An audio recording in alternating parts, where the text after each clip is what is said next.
अस्सलाम वालेकुम व्यूअर्स, क्या हाल चाल है आप सबका। उम्मीद है आप लोग सब खैरियत से होंगे और आप लोगों के बर्ड्स भी जो हैं वो खैर आफियत से होंगे। व्यूअर्स, आज की वीडियो बहुत ही इंपॉर्टेंट है। आज मैं आप लोगों के साथ टॉप 10 मिथ्स जो है वो डिस्कस करने लगा हूँ लव बर्ड्स के हवाले से। अगर मैं इसको इजी अल्फाज में या उर्दू में बताऊँ तो मिथ्स का मतलब है फ़र्ज़ी दास्तानें, वहमी बातें, या इसको अगर आप प्रॉपर उर्दू में देखें तो मिथ्स का मायने है खुराफात। मतलब वो बातें जो कि रियल में नहीं एग्जिस्ट करती लेकिन लोगों ने अपने से बनाई हुई हैं। ख़ास तौर पे जो इस हॉबी में न्यू फैंसियर्स हैं या जिन लोगों को अभी लव बर्ड्स का इतना नॉलेज नहीं है, या वो लोग जो लव बर्ड्स का बिज़नेस स्टार्ट करना चाहते हैं, उनके लिए आज की वीडियो बहुत ही इंपॉर्टेंट है। मैं 10 ऐसी बातें जो है वो आप लोगों के साथ डिस्कस करूंगा जो सिर्फ वहमी हैं, जिनका रियलिटी से कोई ताल्लुक़ नहीं है। और मैं साथ में ये भी बताऊंगा कि अगर ये मिथ है तो इसकी हकीकत क्या है। ठीक है। साथ ही मैं आप लोगों के साथ डिस्कस करूंगा कि 10 टॉप मिथ्स कौन सी हैं लव बर्ड्स की, और असल में जो है ऐसा नहीं होता बल्कि इसकी जो है वो हकीकत क्या है। तो वीडियो जो है वो एंड तक ज़रूर देखिएगा। आज की वीडियो आप लोगों के लिए जो है वो बहुत इन्फॉर्मेटिव होगी। तो बग़ैर कोई टाइम वेस्ट किए जी स्टार्ट करते हैं। सबसे पहली मिथ जो है वो है ख़ास तौर पे विंटर सीज़न से रिलेटेड। लोग कहते हैं कि लव बर्ड्स के लिए सर्दियों में हीटर लगाना बहुत ज़रूरी है, या आप जिनका शेड जो है आउटडोर है उसको आपने पूरा जो है वो प्लास्टिक से कवर रखना है, वरना आपके लव बर्ड्स जो हैं वो एक्सपायर हो जाएंगे।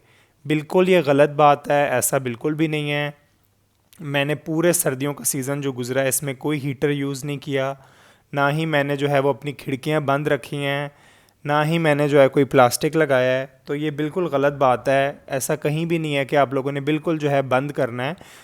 बल्कि दूसरी तरफ अगर इसको देखें तो इसमें जो रियलिटी है वो ये है कि आपके बर्ड्स पे डायरेक्ट हवा नहीं लगनी चाहिए। ठीक है, डायरेक्ट हवा नहीं लगनी चाहिए, लेकिन आपने बिल्कुल जैम पैक जो है अपने शेड को या केज को कवर नहीं करना। हवा का क्रॉस या वेंटिलेशन जो है वो होना ज़रूरी है, और हीटर लगाने की बिल्कुल भी ज़रूरत नहीं है।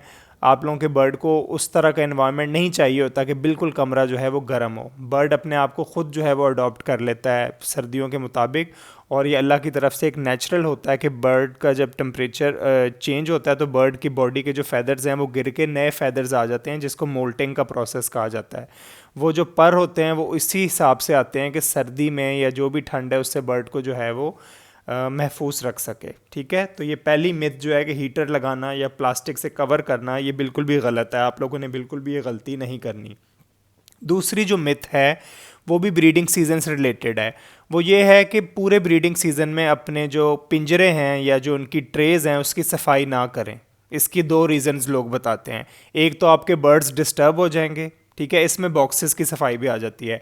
अपने शेड में सफाई बिल्कुल ना करें, ट्रेस को बिल्कुल साफ़ ना करें। ये मिथ है, ऐसा सही नहीं है। ठीक है, मिथ ये है कि मिथ का मतलब कि ये गलत बात है, वहमी बातें हैं ये, कि अगर आप ट्रेस की सफाई करेंगे तो आपके बर्ड डिस्टर्ब हो जाएंगे। या कई लोग ये कहते हैं कि ट्रेस जितनी गंद से भरी होंगी उतनी जो है ना वो एक हीट रहेगी, हमारा जो शेड है या जो पिंजरे हैं वो गर्म रहेंगे। अगर हमें सब सफाई कर दें तो वो जो है काम ख़राब हो जाएगा। ये भी बिल्कुल गलत है, ऐसा बिल्कुल भी नहीं है। आपने अपने बॉक्सेस को और ट्रेस को बिल्कुल साफ़ रखना है। इसका कोई टेम्परेचर से लिंक नहीं है कि पिंजरा जो है या शेड जो है वो गर्म रहेगा या आपके बर्ड्स डिस्टर्ब होंगे, ऐसा बिल्कुल भी नहीं है। आप अपने बर्ड्स को जो आदत डालेंगे शुरू से आपके बर्ड्स वैसे ही रहेंगे। अगर आपकी रूटीन है हर हफ्ते ट्रेस साफ़ करने की और जब भी बॉक्सेस गंदे हो नेस्टिंग मटेरियल चेंज करने की, आपके बर्ड्स कभी भी डिस्टर्ब नहीं होंगे। तो ये भी जो है वो गलत बात है। तीसरी बात, red eyes love bird. Red eyes में थोड़ा सा डिस्क्राइब कर दूं। रेड आइज़ में अल्बाइनो रेड आइज़ आ जाते हैं, क्रीमिनो आ जाते हैं, पेल फेलो आ जाते हैं, और फिर आगे जितनी भी म्यूटेशन है डन फेलो वगैरह। इसमें नए फैंसियर्स को डराया जाता है कि रेड आइज़ की पेयरिंग मत करें। या दूसरी तरफ ये बात की जाती है कि रेड आइज़ उस बंदे से ख़रीदें जो स्प्लिट में से निकला हो। अगर डायरेक्ट रेड या रेड टू रेड पेयरिंग में से आप पट्ठा ख़रीदेंगे तो आपके पास चिक्स जो हैं वो सर्वाइव नहीं करेंगे, बच्चे मरेंगे। ये भी गलत है, ये भी वहमी बात है, ऐसा बिल्कुल भी नहीं है। ये रेड आइज़ की सर्वाइवल जो है उस पर पूरा मैंने जो है वो एक वीडियो बनाई हुई है कि रेड आइज़ के चिक्स सर्वाइव करने के लिए क्या क्या टिप्स होती हैं। आप वो वीडियो कंप्लीट देख सकते हैं। मेन सिर्फ यहाँ पे यही बात करना चाहूँगा कि सर्वाइवल का इससे कोई लिंक नहीं होता कि स्प्लिट में से बच्चा निकला हो या स्प्लिट ही लगाएं, रेड टू रेड मत लगाएं। अगर ब्लड लाइन स्ट्रॉन्ग है आप रेड टू रेड पेयरिंग करें, आपके सारे चिक्स सर्वाइव करेंगे। दूसरी तरफ अगर ब्लड लाइन ही वीक है, बेशक आप स्प्लिट इनटू स्प्लिट भी लगा लें तब भी आपके चिक्स जो हैं वो सर्वाइव नहीं करेंगे। तो ये तीसरी जो मिथ है ये भी गलत है। चौथी मिथ जो लोगों को डराया जाता है या काफ़ी जो हमारे सीनियर हजरात हैं इस हॉबी में, वो लोगों को कहते हैं कि पोल्ट्री की प्रोडक्ट्स जो हैं वो बिल्कुल यूज़ मत करें। पोल्ट्री की प्रोडक्ट्स जो हैं वो तो मुर्गियों के लिए बनी हैं, आपने लव बर्ड्स रखने हैं, लव बर्ड्स के लिए जो महंगे से महंगे कंपनी के मल्टीविटामिन्स हैं या जो प्रोबायोटिक्स हैं वो यूज़ करें, तभी आपको जो है अच्छा रिज़ल्ट मिलेगा। ये भी गलत है, सब वहमी बातें हैं, ऐसा कुछ भी नहीं है। मैं ख़ुद इतने सालों से जो है वो पोल्ट्री की प्रोडक्ट्स यूज़ कर रहा हूँ। इवन कि मैंने इस सीज़न आप लोगों को वीडियो भी बना के बताई है कि आप मियालिक के मल्टीविटामिन्स, कैल्शियम और पोल्ट्री के जो प्रोबायोटिक्स है प्रोटेक्सन के नाम से, वो आप यूज़ करें। मैं ख़ुद भी वो यूज़ करवा रहा हूँ, 100% सेम रिज़ल्ट है। ठीक है, उसमें कितनी क्वांटिटी या रेशो रखनी चाहिए वो मैंने वीडियो में बताई हुई है। तो ये बात भी जो है ये भी गलत है कि पोल्ट्री की प्रोडक्ट्स जो है वो यूज़ नहीं करनी चाहिए। अच्छा जी, 5वीं मिथ जो है वो ये है कि लोग कहते हैं कि डीएनए करवाने की क्या ज़रूरत है, जोड़ से जो है मेल या फीमेल का पता चल जाता है। मतलब जो पेल्विक बोन होता है, लेग्स के दरमियान जो जोड़ होता है, वो अगर खुला होगा तो फीमेल होगी, तंग जोड़ होंगे तो मेल होगा। ये भी गलत है। बहुत सारे ऐसे मेल्स होते हैं जिनके जोड़ जो है वो खुले होते हैं, आपको लगता है कि वो फीमेल है लेकिन वो मेल निकल आता है। सेम यंग फीमेल्स के लिए, कई यंग फीमेल्स के जोड़ जो है वो बहुत टाइट होते हैं, आप अगर हाथ से चेक करेंगे आपको वो मेल लगेगा लेकिन वो फीमेल निकल आती है। तो अपना टाइम जो है वो बिल्कुल वेस्ट मत करें। जब भी बर्ड्स आप लोगों ने किसी से लेने हैं या अपने ब्रीडिंग सीज़न के लिए आपने पेयर्स बनाने हैं, डीएनए लाजमी करवाएं।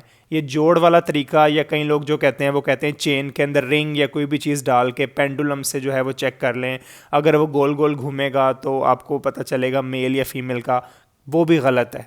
कोई ये तरीका नहीं है, ये सब देसी टोटके जो हैं ये गलत हैं। ठीक है, आप इसमें सिर्फ एक वाइल्ड गैस कर सकते हैं, लेकिन गैस जो है वो कभी भी गलत हो सकता है। ठीक है, तो डीएनए के अलावा भी पेयरिंग करने के तरीके होते हैं, लेकिन ये सारी जो है कि यकीनन कह देना कि जोड़ जो हैं वो खुले हैं तो फीमेल है, जोड़ जो हैं वो तंग है ये मेल है, 100% ये बात बिल्कुल भी सही नहीं है। तो ये भी जो है ये भी एक मिथ है। आपने अगर कंप्लीट पता कराना है तो आप डीएनए ही करवाएं। ठीक है, और अब डीएनए बहुत रीज़नेबल हो गया है और हर बंदा जो है उसको इतनी मतलब लैब्स आ गए, आपके पास ऑप्शंस आ गए हैं। इवन आप पाकिस्तान में किसी और सिटी में भी हैं जहाँ पे लैब की ऑप्शन नहीं अवेलेबल, तो आप टीसीएस भी करवा सकते हैं सैंपल्स। डीएनए के सैंपल्स किस तरह लेते हैं, बर्ड का डीएनए कैसे करवाते हैं, उस पर मेरे चैनल पे प्रॉपर वीडियो बनी हुई है, वो आप जाके देख सकते हैं। 6 नंबर पे जो मिथ है वो है कि आपको पता है कि जो ब्रीडिंग सीज़न में फ़ीमेल जो होती है वो इस तरह क्रॉस की पोजीशन बनाती है, जिसको डक पोजीशन भी कहते हैं, पर इस तरह खोल के अपनी टेल जो है वो ऊपर करती है। अगर वो आपका बर्ड कर रहा है तो इस लोग कहते हैं कि जो भी वो कर रहा है वो बर्ड आपका फ़ीमेल है। तो कई लोग इसमें भी कंफ्यूज हो जाते हैं कि मैं जिसको मेल समझ रहा हूँ वो भी ये पोजीशन बना रहा है, तो क्या मुझे गलत पेयर मिल गया है। तो ये भी मिथ है कि सिर्फ फीमेल वो पोजीशन बनाती है, ऐसा बिल्कुल भी नहीं है। मेल्स जो हैं वो भी ऐसी पोजीशन बनाते हैं फीमेल्स को अट्रैक्ट करने के लिए, मेटिंग के लिए। ये एक मेटिंग साइन होता है, बिहेवियर होता है। ठीक है, इसमें एक और बात भी ऐड करता चलूँ, नॉर्मली मेल फीमेल को फीड करवाता है, लेकिन अगर फीमेल फीड करवा रही है मेल को, इसका ये मतलब नहीं कि आपका वो पेयर नहीं है। ठीक है, तो ये यहाँ पे भी मिथ क्लियर हो जानी चाहिए आपको कि मेल्स जो हैं वो भी पोजीशन बनाते हैं, फीमेल भी बनाती है। मेल जो है वो इसलिए पोजीशन बनाता है फीमेल को अट्रैक्ट करने के लिए, मेटिंग बिहेवियर जो होता है वो शो करने के लिए, और फीमेल जो है वो भी मेल को फीड करवाती है, मेल भी फीमेल को फीड करवाती है। ये वाला पॉइंट पिछले पॉइंट से ही लिंक्ड है कि जब तक आप डीएनए नहीं करवा लेंगे आपको नहीं पता चलेगा क्या मेल है क्या फीमेल है। ठीक है, अब मैं 7th पॉइंट डिस्कस करने लगा हूँ। 7th पॉइंट है, कई लोगों को ये नहीं पता कि डीएनए से जो है क्या पता चलता है। तो आप लोग आज ये बात क्लियर सुन लें कि डीएनए सिर्फ हमें जेंडर बताता है, सिर्फ ये बताता है कि बर्ड मेल है कि फीमेल है। कई नए फैंसीज है, कई लोग ये भी समझते हैं कि डीएनए से जो है ये भी पता चल जाएगा बर्ड स्प्लिट है कि नहीं है, या डीएनए से हमें ये भी पता चल जाएगा कि हमारे बर्ड्स की एज कितनी है।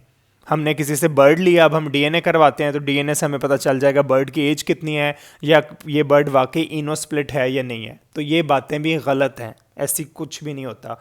डीएनए सिर्फ आपको ये बताता है कि मेल है आपका बर्ड या फीमेल है। डीएनए आपको कभी भी ये नहीं बताएगा कि इस बर्ड की एज कितनी है या ये बर्ड स्प्लिट है कि नहीं है। ठीक है, तो ये भी जो है ये भी मिथ है। आपको अगर कोई भी ऐसी गलत बात गाइड कर रहा है तो आपने उसकी बात में जो है वो नहीं आना। अब मैं आपको एक और बात जो करने लगा हूँ वो ये है, 8वां जो पॉइंट है, 8th मिथ, वो ये है कि कई लोग लोग क्या बल्कि अक्सर फैंसियर्स ये कहते हैं कि स्प्लिट बर्ड को पता लगाने का एक और भी तरीका है। फॉर एग्जांपल अल्बाइनो ब्लैक आई आपने बर्ड लिया है, तो लोग कहते हैं कि मोबाइल की लाइट या कोई भी टॉर्च की लाइट अगर आप बर्ड की आंख के ऊपर रखें तो अगर उसकी आंख में एक रेड कलर का डॉट बन रहा है तो वो बर्ड स्प्लिट है, अगर रेड कलर का डॉट नहीं बन रहा तो वो बर्ड स्प्लिट नहीं है। ये भी गलत है, मिथ है, ऐसा कुछ भी नहीं होता। मैं आपको बताता हूँ, जब बर्ड थोड़ा मेच्योर हो जाता है ब्लैक आइज, तो आप जब भी उसकी आंख पे लाइट रखेंगे मोबाइल की या कोई भी, तो उसके अंदर वो रेड डॉट नज़र आएगा। लेकिन अगर वो छोटा बच्चा है तो अभी उसकी आंख के अंदर जो है वो आयरस नहीं बना होता, उसकी आंख का पूरा एक ही कलर होता है, ठीक है। लेकिन ये ज़रूरी भी नहीं है, कहीं छोटे जो बच्चे होते हैं उनकी आंख पे भी आप लाइट मारते हैं तो अंदर रेड जो है वो आपको नज़र आता है। रेड नज़र आने का हरगिज़ ये मतलब नहीं है कि आपका बर्ड जो है वो स्प्लिट है। स्प्लिट पता लगाने का सिर्फ एक ही तरीका है, या तो आपने जिससे वो बर्ड ख़रीदा है वही आपको कंफर्म बता सकता है, क्योंकि उसको पता है कि बर्ड्स के जो माँ बाप हैं मेल फीमेल उसमें से एक जो है वो रेड आइज है, ठीक है। स्प्लिट बर्ड, मैं इनो स्प्लिट की इधर एग्जांपल समझा रहा हूँ कि कोई भी बर्ड इनो स्प्लिट तब होता है जब उसके माँ बाप में से एक बर्ड जो है वो रेड आइज होता है। वो उसका बाप भी हो सकता है, माँ भी हो सकती है, मतलब मेल फीमेल में से एक भी हो सकता है। तो वो तो जिस बंदे से आप ख़रीद रहे हैं उसको तो पता ही होगा, वो अगर आपको झूठ बोल के सेल करे वो अलग बात है, ठीक है। तो जिससे आप बर्ड ले रहे हैं या तो वो आपको बता सकता है कि बर्ड स्प्लिट है कि नहीं है, या दूसरा तरीका ये है कि जब तक आप उस बर्ड को ब्रीड नहीं करवा लेते, मतलब अपने घर में ब्रीड नहीं करवा लेते, इसके अलावा कोई तरीका नहीं है स्प्लिट पता लगाने का। ये लाइट से जो तरीका है ये बिल्कुल गलत है, ये टोटली जो है मिथ है, इससे कोई भी जो है वो नहीं बता सकता। अच्छा, इसी से लिंक जो है वो हमारा 9th पॉइंट है, वो ये है कि जैसे मैंने अभी बात की है कि स्प्लिट को कंफर्म करने का या पॉसिबल स्प्लिट को कंफर्म करने का, ये भी दो वर्ड्स में जो है इसी वीडियो में आपको समझा देता हूँ। स्प्लिट वो बर्ड होता है जिसके माँ बाप में से एक जो है वो रेड आइज होता है, ठीक है। फॉर एग्जाम्पल, मैं एग्जाम्पल के साथ समझाता हूँ। मैंने अल्बाइनो रेड आइज और अल्बाइनो ब्लैक आइज की पेयरिंग की है, तो आप देखिए इन दो में अब एक जो है वो रेड आइज है, वो मेल हो सकता है फीमेल हो सकती है, ठीक है। तो दो बर्ड्स में से अगर एक रेड आइज है एक ब्लैक आइज है, इसमें से जितने बच्चे निकलेंगे सब ब्लैक आइज निकलेंगे, लेकिन वो सब स्प्लिट होंगे, क्योंकि देखें माँ बाप में से एक जो था वो रेड आइज था, ठीक है। वो स्प्लिट हो गए। अब कोई बंदा अगर मेरे से स्प्लिट लेके गया, उसे कैसे पता चलेगा बर्ड स्प्लिट है कि नहीं है? वो स्प्लिट अगर उसके पास रेड आइज बच्चे निकाल लेता है तो उसको पता चल जाएगा वो स्प्लिट है। अगर झूठ बोल के किसी ने सेल किया है कि ये स्प्लिट है और वो रेड आइज बच्चा नहीं निकालता तो फिर वो स्प्लिट नहीं है, ठीक है। और एक यहाँ पे एक और बात भी बताता चलूँ, स्प्लिट बर्ड ज़रूरी नहीं है कि पहले क्लच में आपको रेड आइज बच्चे निकाल दे। कई लोग स्प्लिट लेके जाते हैं, पहले क्लच में रेड आइज बच्चा नहीं निकलता, वो कहते हैं ब्रीडर ने झूठ बोला। भाई जब तक आप 2 या 3 क्लच नहीं ले लेते आपको ये चीज़ कंफर्म नहीं हो सकती, ठीक है। कभी कभी बर्ड पहले क्लच में नहीं निकालता रेड आइज बच्चा, दूसरे या तीसरे में निकालता है, तो एटलीस्ट 3 क्लच लें और फिर जो है वो डिसाइड करें वो बर्ड स्प्लिट है कि नहीं है। ये तो मैंने आपको स्प्लिट समझा दिया है। पॉसिबल स्प्लिट क्या होता है? आपने स्प्लिट बर्ड ले लिया, ठीक है, और आपने उसके साथ एक और भी स्प्लिट बर्ड लगा दिया, यानी स्प्लिट को स्प्लिट के साथ आपने पेयर कर दिया। तो स्प्लिट को जब आप स्प्लिट के साथ पेयर करेंगे सारे बच्चे रेड आइज नहीं आएंगे, कुछ रेड आइज आएंगे। जो रेड आइज आएंगे उनको विजुअल कहा जाता है, विजुअल रेड आइज। और जो रेड आइज नहीं आएंगे उनको कहा जाता है पॉसिबल स्प्लिट, ठीक है। और ये सब आपको टेस्ट ब्रीड से पता चलता है। टेस्ट ब्रीड जो है वो लेबॉर्ट्री से नहीं होती, मतलब कई लोगों को ये लगता है कि टेस्ट ब्रीड का मतलब है कि मैंने लेबॉर्ट्री से कोई टेस्ट करवाना है। टेस्ट ब्रीड का मतलब आपने बर्ड को ब्रीड करवाना है, ब्रीड करवा के आपको जो है वो रिजल्ट सामने आ जाएंगे। अब मैं लास्ट पॉइंट की तरफ जा रहा हूँ। लास्ट जो मिथ, 10th नंबर पे जो मिथ है वो ये है कि अगर आप क्रीमिनो का मेल लगाएंगे, तो क्रीमिनो का मेल अगर आप अल्बाइनो रेड आइज के साथ लगाएंगे तो आपके पास जो है ज़्यादा क्रीमिनो निकलेंगे। ऐसा बिल्कुल भी नहीं है। या कई लोग कहते हैं कि अगर आप अल्बाइनो रेड आइज का मेल लगाएंगे क्रीमिनो के साथ तो आपके पास ज़्यादा क्रीमिनो निकलेंगे, ठीक है।